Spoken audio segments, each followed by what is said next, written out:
bastards. Today I want to talk about how to start a fire in a survival situation. Uh, yeah, because fire making fire is a skill. It's not something that we all think that most people even think about. We just take a match or use a lighter and light our cigarettes or whatever. Yeah, making fire was one of those essential skills to survive. It even till the mid 50s when we were all still were using wood stoves. People knew how to make fire and in one way or another. But now with electric heating, electric cooking, and yeah, lighters, matches, all those things, we kind of lost that skill. And I think it's for a prepper and somebody who is a survivalist. It's very important to know to not only it's not a thing or it's not only a thing on how to know how to make a fire, because it's also about having the feeling to make fire. What do I mean by that? We all know those. How can I say this? There's people who read about some guy who rubbed some sticks together and made a fire. Yeah, that seems easy, but I can assure you, it takes a long time. It takes a lot of practice and it takes a lot of patience to build a fire in that way. And even the circumstances have to be right. So you have to have knowledge about how to make fire. You have to learn and have experienced how to make fire to do it in a normal way. So even in a survival situation, imagine if you're cold, you're hungry, you're wet, the surrounding is wet, damp, your fuel is damp. Those are all, and there is too much wind. Those are all factors that can heavily inflict on your success rate to make a fire. And sometimes making a fire is a matter of life and death. Like when you fall through the ice, or you fell into water, and you need to get out, and yeah, you're soaking wet, you're freezing, and it's a matter of minutes till you get hypothermia. In that way, making a fire can be a matter of life and death. So yeah, that's why I'm gonna talk about today about improvised ways to make a fire, and some helpful tips that will help with it. First of all, what is a fire? A fire is actually four things. First, ignition. Second, oxygen. And third, fuel. If you have those three things, you can start to make a fire. But there is actually a fourth one, and that is I I don't know how to say this in English, but it's the chain reaction is the word I'm looking for. You have fuel stacked together, that it will burn in a certain chain reaction. Because if you only have something like this, you burn, it's burn to here, and it's gone. You have to have multiple layers on top of each other. If you put too much fuel with it, it smothers it. If you have too little with on it, it will just burn up immediately. So that's what I'm talking about, a chain reaction, to keep getting fuel in a right amount, in a right amount of time on into the fire. So those are the four things that you need to make a fire. With this knowledge, you must find several ways of tinder, kindle, and fuel to get the right balance to make a fire. So to start a fire, you need ignition. I will show you now several ways of ignitions. I will warn you, it's not that easy, and it has taken sometimes several trials till it even worked. And this is in good circumstances. Imagine when I was in the woods with damp wood, damp surroundings, damp weather, and not on my A game. So imagine that that's something you need to keep in your mind. So let's start with a few of improvised ways to start a fire.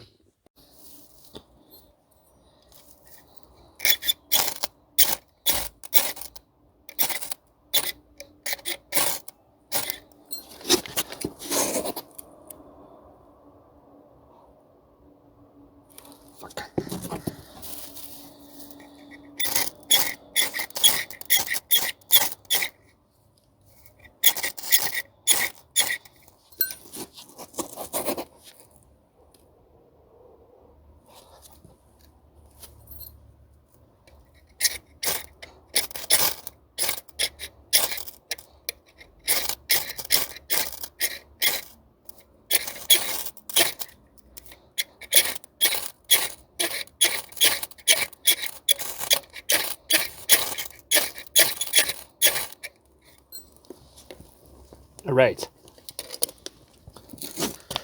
like you can see, this is a fire striker, and yep, like you can see, you can usually, this is a very good backup, just in case it's your other means of making starting a fire is going wet. This is made of magnesium. You can use the piece of metal that comes with it, but I prefer to use it like this. That way you get more material onto the kindle to make it fire. So a fire striker is a very good alternative. So if you want to make a little tiny twig or a match make burn better, you can make scavenge across the surface, so it has more material to burn. If you can see, I'll try it out.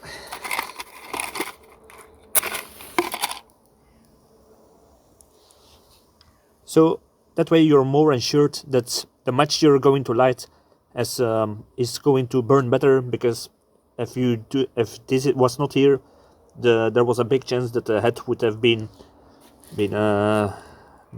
put out by the wind. So yeah, that's also a good tip.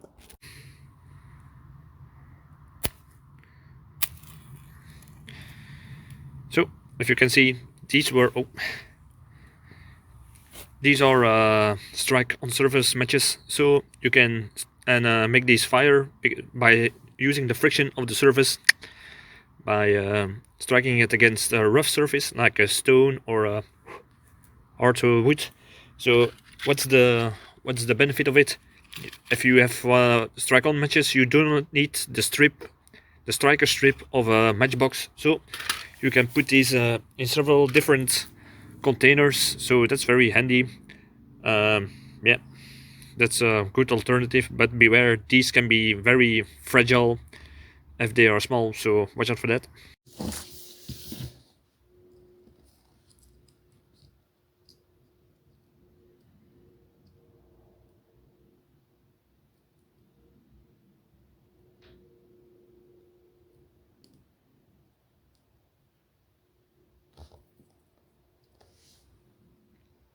There you go.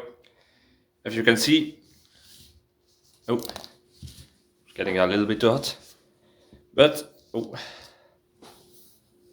like you can see, by connecting the plus and the minus poles of a battery, you made just enough heat. Yeah, it was a lot of heat because it was a more bigger battery, but that way you could make a fire.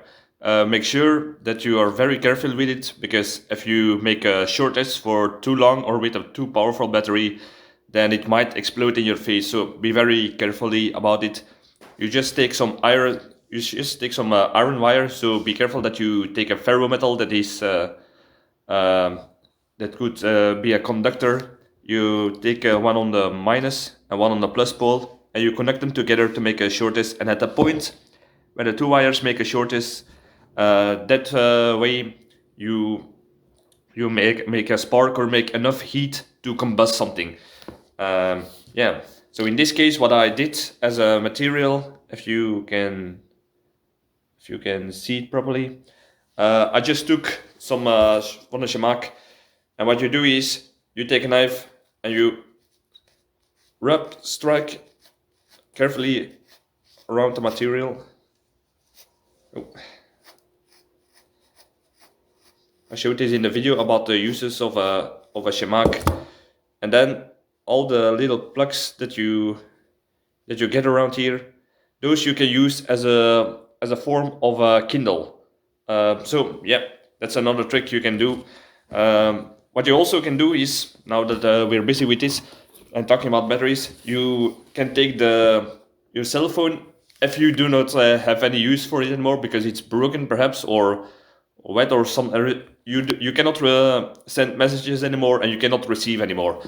What you then can do in case of emergency to make a fire is take the battery and of the cell phone, take it out, and you can make fire with 3 ways on these. I will not show it because it's actually a dangerous thing to do. It's a lithium battery and it's highly explosive, if you do these things. So be very carefully. I should only advise to do this as a last resort for of course the reason that you do not want to waste a cell phone. Second is for burning wounds and to protect your eyes against explosion and shrapnel that could fly off if you do this. What you do is, like just with the battery that I showed around here, you just take the plus and the minus pole and connect them together with the battery, and that way you can make a sparking fire. Some sparks to light up some kindle. The next thing you can do is pour water on the lithium battery. It will make a shortness, and it probably can make a volatile reaction because of the chemicals. That's something you can do because I have not tried it yet, but it's one of those things you can do. And the last resort I would say is you take the battery and you puncture the lithium battery, and when there's a chemical reaction when it comes into contact with oxygen, and then it's highly flammable. You probably see this from some failed cell phones that they brought out and they had to recall. So some guy was calling and suddenly in his pocket his cell phone started to cut fire like a flare. So that's the same reaction you get when you pierce through a cell phone battery. All right, going to the next.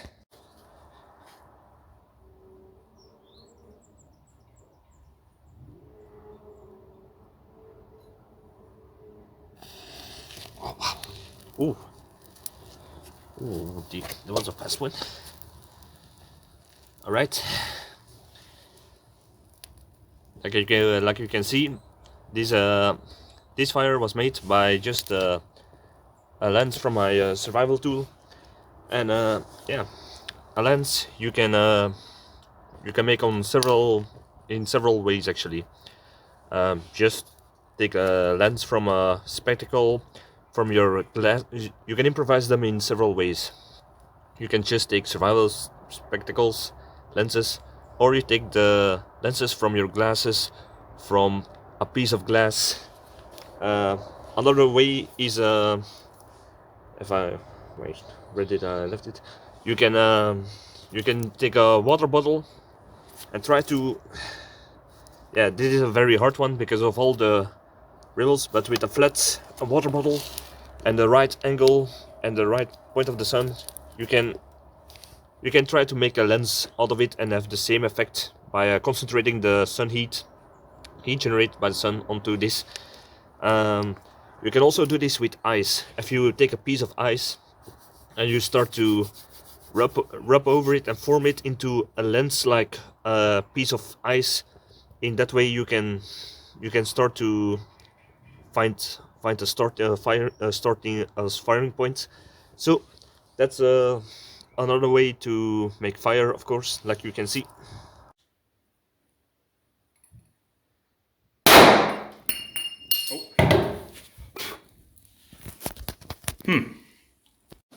So, always when you work with firearms, always put some ear protection on, and just in case, I also put my safety glasses on. So, what did you just witness? Well, I was just trying to test out some trick to start a fire, and that trick is with firearms. So this was just a blank cartridge, so no worries, no real shot was fired. It was stupid, but to be honest, awesome. So, how can you make a fire with firearms? Well, the method I was going here for and was a bit skeptical about it was to use the space between how do you say this? Between the cylinder and the barrel to make use of the flash that this produces. So, to be honest, I used a few drops of lighter fluid just to see how effective it would be because I'm really skeptical if it was how do you say this, would be effective with only just kindle. And to be honest, I cannot fire a second shot without neighbors or people that are walking by complaining or calling the police. So this was just a one-time test I could do. And that's also the reason why I do this inside to get the noise a little bit down in case somebody would hear it, and to avoid problems. But nonetheless, there are several ways to make start a fire with the firearms. Like you see, I used the flash of that come between the barrels, but you can also do it in the front of the barrel. But you have to take the bullet out first. Then you have a more flash instead of bullet that could blow the Kindle away. So yeah, using the flash. The second thing you can do is, if you got a rifle, you take the bullet. Perhaps I can show it with this 22.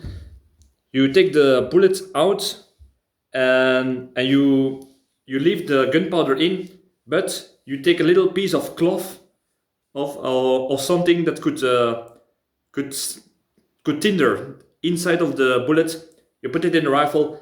You shoot it into the ground where there is more Kindle, and then you can use the tinder that is starting to leave little sparks behind. Take those and put them directly into the dry Kindle to start a fire. Don't forget, take the actual bullet out, otherwise it's could be less effective. Or if you only have a bullet, and this is kind of dangerous to do, but you can take just some ammunition. You can pour the gunpowder onto the Kindle. You take the bullet on top of the gunpowder and the Kindle, and you smack it with something hard, like the underside of your knife, a hammer, a piece of rock, and that way you can flame the gunpowder inside of the Kindle. So those are actually 3 ways to start a fire with firearms. Don't forget, always do this safe. I took every safety precaution, and I'm glad I did, because that was one hell of a bang. Stupid, but awesome. So if you want to be really primitive or prehistoric, you can just take some pieces of flint and start on practicing, because these are always very good backups. Yeah, just take some pieces of flint, and you can use these not only against each other, but also against iron, but I mean real metal that contains iron, and you smack it against it, and it could create sparks. But yet again, it takes a lot of practice, and it takes very, very dry Kindle. I will try to show you if you can see it on this camera, if there are any sparks.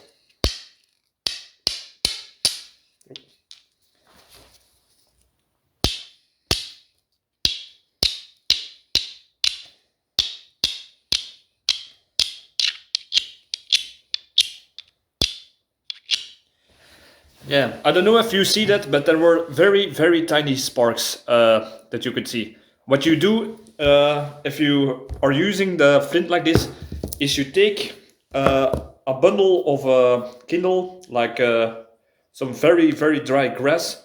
You put it inside of your hand. You also take one of the stones inside of your hand. So now you've got Kindle and the stone, and so as close as possible, you start to make sparks that it will catch on fire. But this is a skill that needs a lot of practice, some luck, and the driest Kindle that you can find. So yeah, perhaps it's a trusty backup, but I would only use this as a last resort, to be honest. And what is also handy is you can take this on the plane if you're going to another country and you're going backpacking or hiking, and you cannot take for some reason a lighter or some other things to make fire aboard. Then you can put this into your pockets and nobody can say a thing about it. So some pieces of flint, very handy if you know how to do it and if you have the patience for it. So just a regular lighter. I know, yeah, it's hardly noteworthy to talk about, but a lighter can. There are several things, some little tips that I say you can do.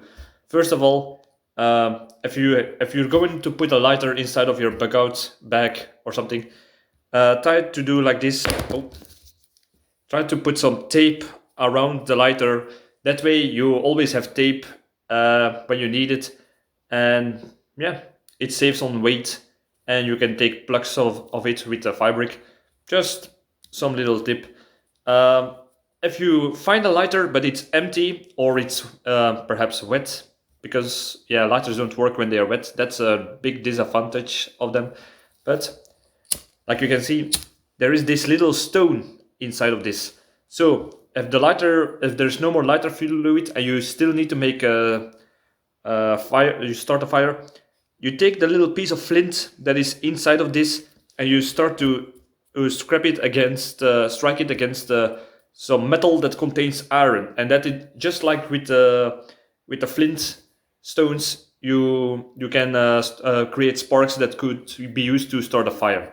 So even a empty or a broken lighter can still be used. So which it can be handy when you're in the wild and you find some trash that contains an empty lighter that some smokers tossed away.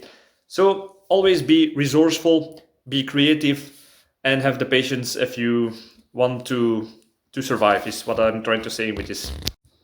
So there's wax on this. How do you say this? This lucifer, this match, and that way you should keep it weatherproof, and it could serve as an extra fuel for when you start to light this thing. To be honest, I never tried this before. I've seen it a lot in survival books, but let's go test it out how it really works.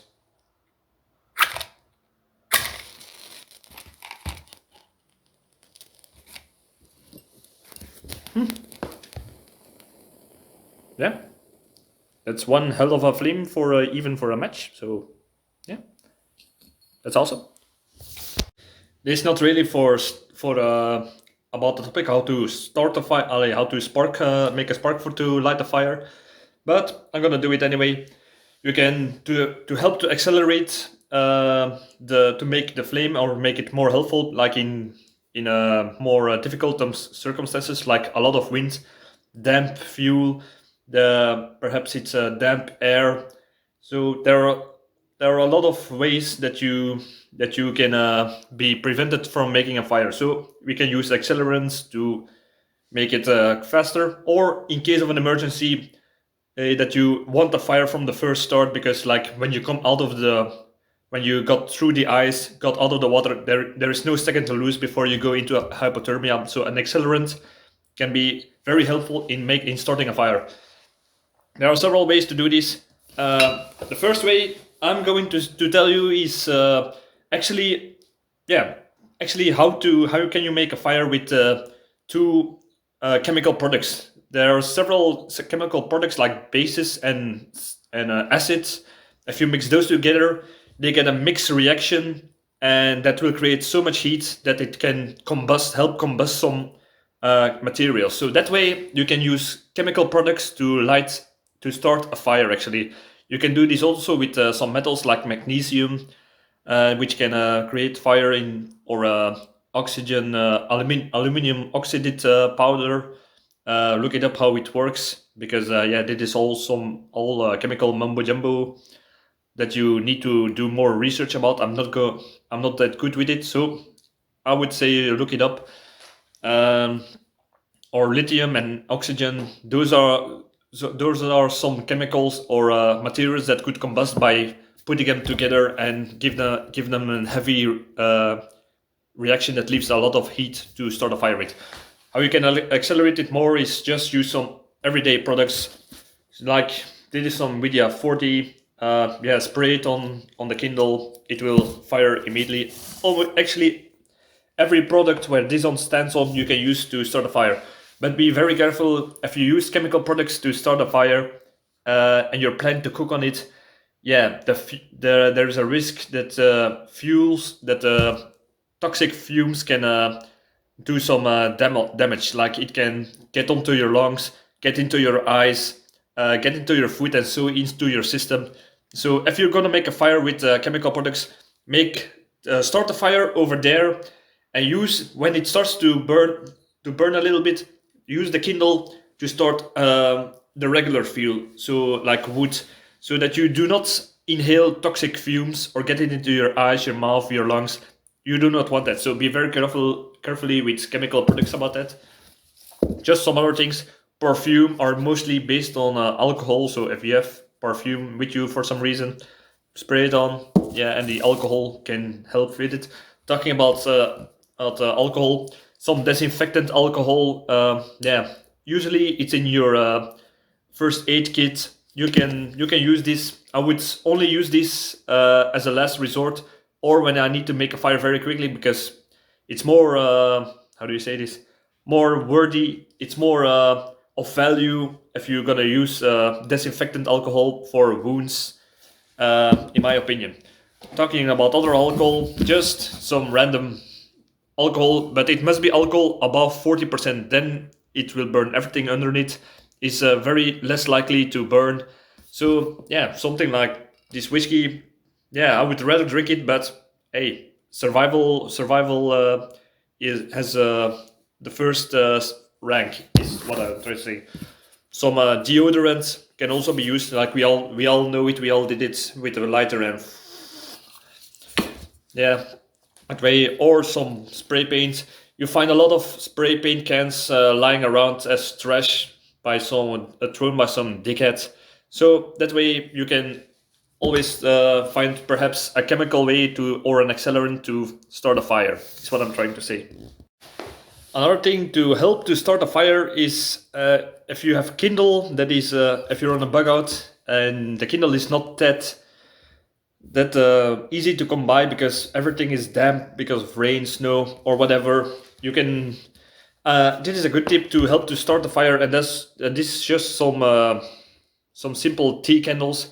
What I prefer to do is when I'm on a hiking or bug out, I just take a tea candle, and I just have to do one snap or one match with the tea candle. It's on lighting, and then I can take the Kindle and start a fire, build a fire that way, and put the candle out. That way you have more reassurance that you will need the minimum amount of spark or lighter fuel how do you say it, fluid and matches to make sure that you will start that fire. So a humble tea candle is always handy for that. I prefer to use it for that, to make Kindle than to use it as light actually. So yeah, this is a very valuable piece of material in your bug out bag. Another tip to start a fire is to bring in your bug out bag a piece of steel wool. Steel wool is very handy to make a starting fire with a minimum amount. You can even use some flint rocks to start a fire like this. So it's very lightweight, it's very compressible. So yeah, steel wool is one of those but you can only take, I would advise to only take little plugs of steel wools. So because if the big package gets hit, it will totally burn in a few seconds. So be very carefully about that. And next to steel wool, you can also use some how do you say this? Some cloth that already has been burned. Char cloth is the English name. It's almost the same thing as a steel wool, just one spark and it will start to reignite very fast. So you have to be very quick with your Kindle to start a fire. Yeah, you can make your own char cloth. So I would suggest to look into that, just to show you how effective this could be.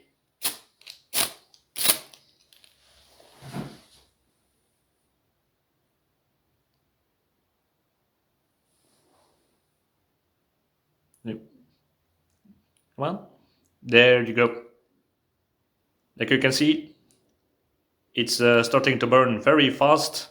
So you have to be very fast with this if you want to make Kindle out of it. It's still burning. And now it's all out. Yeah, but you saw how fast this went.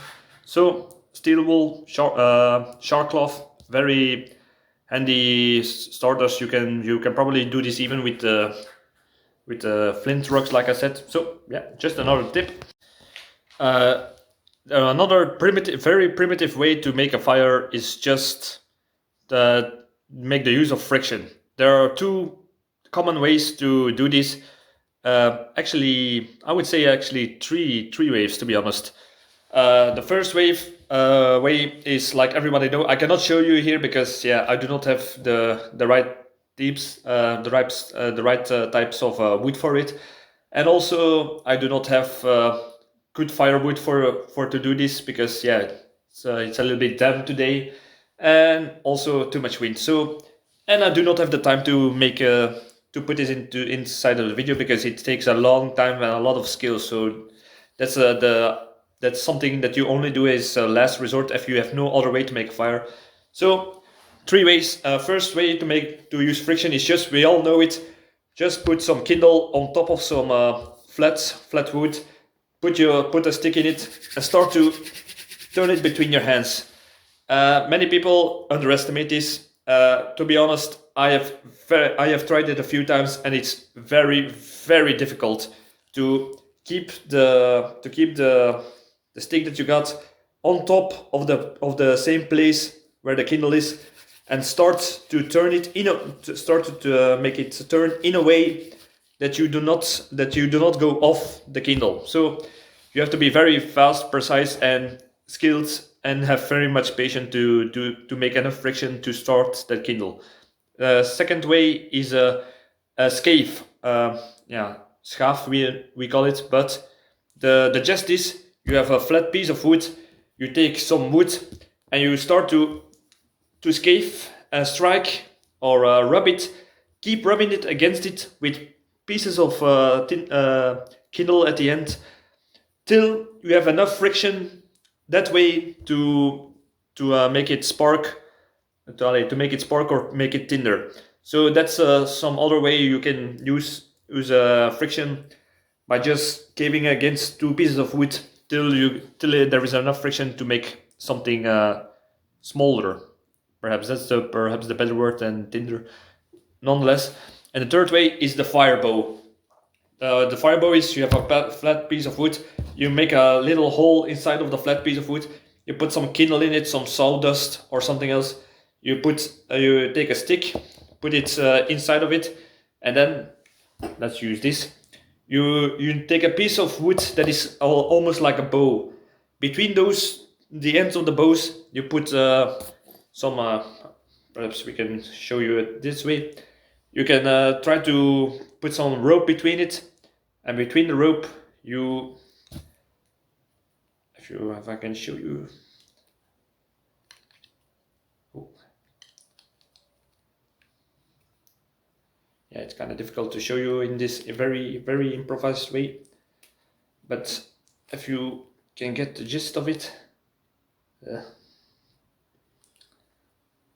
this is kind of the thing you have to get. So you put it inside of it and just start to, now it's gone. But you put it around it, make a twist in it, and because of it's twisted around it, every time you go forward and back, the wooden stick starts to turn with it, and that way, of course, you put above it a piece of stone or a piece of wood with another hole in it. So it has some space to turn between these two, and that way you can perhaps make it turn so fast and in endurance that there will be enough friction to start some smoldering to start a fire.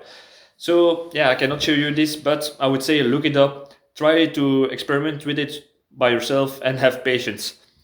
Making fire, you need a lot of patience, and there will be a lot of failure. So don't be encouraged when it does not work, like just like that, because in this video I showed you several ways to make fire, and to be honest, I needed a lot of tries to do it in this kind of circumstances.